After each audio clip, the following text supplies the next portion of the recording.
देश की दो अलग अलग अदालतों से एक ही दिन में दो चर्चित केस सामने आए। एक तरफ दिल्ली हाई कोर्ट की जस्टिस स्वर्णकांता शर्मा ने अरविंद केजरीवाल से जुड़े मामले की सुनवाई से अलग होने से इनकार कर दिया, वहीं दूसरी तरफ इलाहाबाद हाई कोर्ट के जस्टिस सुभाष विद्यार्थी ने राहुल गांधी से जुड़े मामले की सुनवाई से खुद को अलग कर लिया। ऐसे में सवाल उठता है कि जज किसी मामले से खुद को कब और क्यों अलग कर लेते हैं। क्या भारत में केस से हटने माने जुडिशियल रेक्यूजल के लिए कोई खास नियम है क्या? 20 अप्रैल को दिल्ली हाई कोर्ट की जस्टिस स्वर्णकांता शर्मा ने खुद को लिकर पॉलिसी केस की सुनवाई से अलग करने से इनकार कर दिया।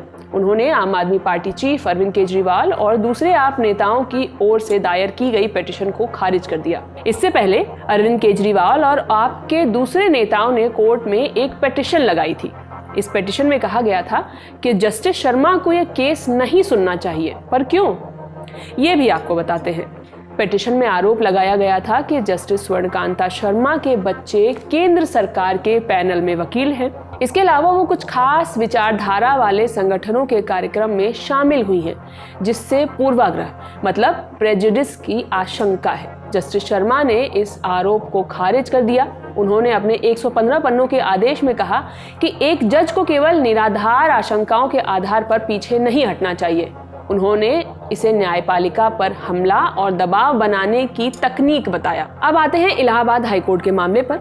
20 अप्रैल को ही इलाहाबाद हाईकोर्ट की लखनऊ बेंच के जस्टिस सुभाष विद्यार्थी ने कांग्रेस नेता राहुल गांधी के खिलाफ दायर एक याचिका की सुनवाई से खुद को अलग कर लिया। ये मामला कर्नाटक के रहने वाले बीजेपी कार्यकर्ता एस विघ्नेश शिशिर की ओर से दायर एक याचिका से जुड़ा है। याचिका में आरोप लगाया गया कि राहुल गांधी भारतीय कानून का उल्लंघन करते हुए भारत और यूनाइटेड किंगडम दोनों देशों की दोहरी नागरिकता रखते हैं।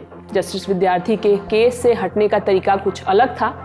शुरू में उन्होंने माना कि पहली नजर में राहुल गांधी के खिलाफ गंभीर अपराध बनते दिख रहे थे, लेकिन 18 अप्रैल को सुनवाई के दौरान हाईकोर्ट ने लिखित तौर पर एफआईआर दर्ज करने के आदेश से पहले राहुल गांधी को नोटिस भेजने का निर्देश दिया। हाईकोर्ट ने यह भी कहा कि एफआईआर दर्ज करने के आदेश से पहले आरोपी बनाए गए राहुल गांधी को भी नोटिस देकर उनका पक्ष जानने की जरूरत है। इसके बाद याचिकाकर्ता ने सोशल मीडिया पर कई पोस्ट किए, जिसे कोर्ट पर ब्लेम लगाने वाला माना गया।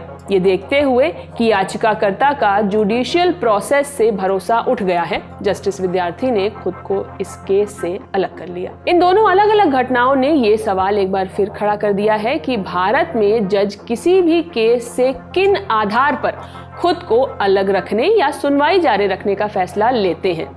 इसके लिए निर्धारित मानक या प्रक्रिया क्या है? भारत में जजों के किसी मामले की सुनवाई से खुद को अलग करने की प्रक्रिया को रेक्यूजल कहा जाता है। इसके लिए कोई लिखित नियम नहीं है, बल्कि ये पूरी तरह से जज पर ही निर्भर करता है।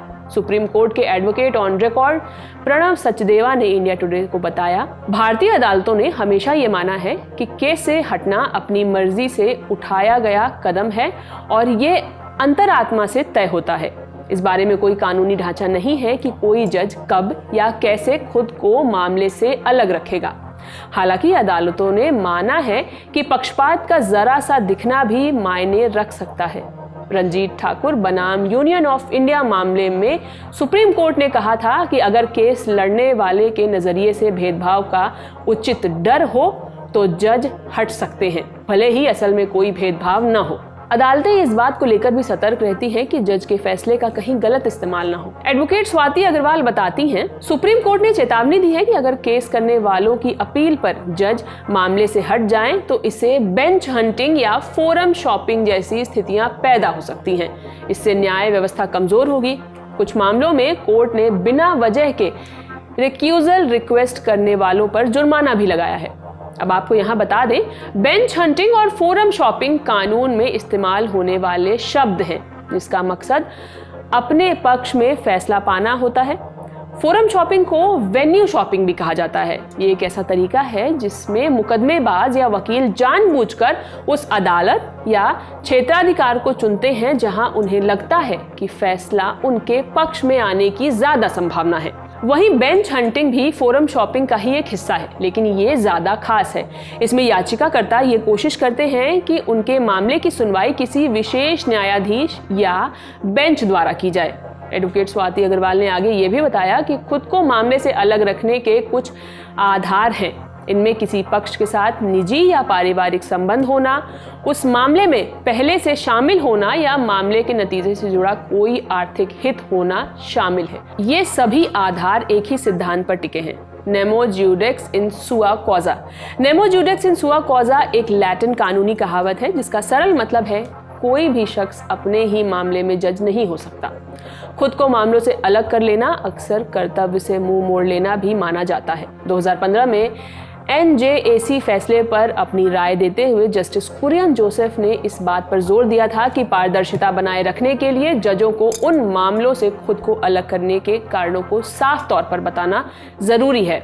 पारदर्शी और जवाबदेह होना जजों का एक संवैधानिक कर्तव्य है, एक ऐसा कर्तव्य जो उनकी शपथ में भी झलकता है। इसलिए किसी भी जज के लिए ये जरूरी है कि वो किसी खास मामले से खुद को अलग करने के पीछे के कारणों की साफ साफ वजह बताएं। इस खबर में इतना ही। ये खबर लिखी है मेरे साथी अर्पित कटियार ने। मैं हूं शिवानी। बने रहिए द लल्लन टॉप के साथ। शुक्रिया।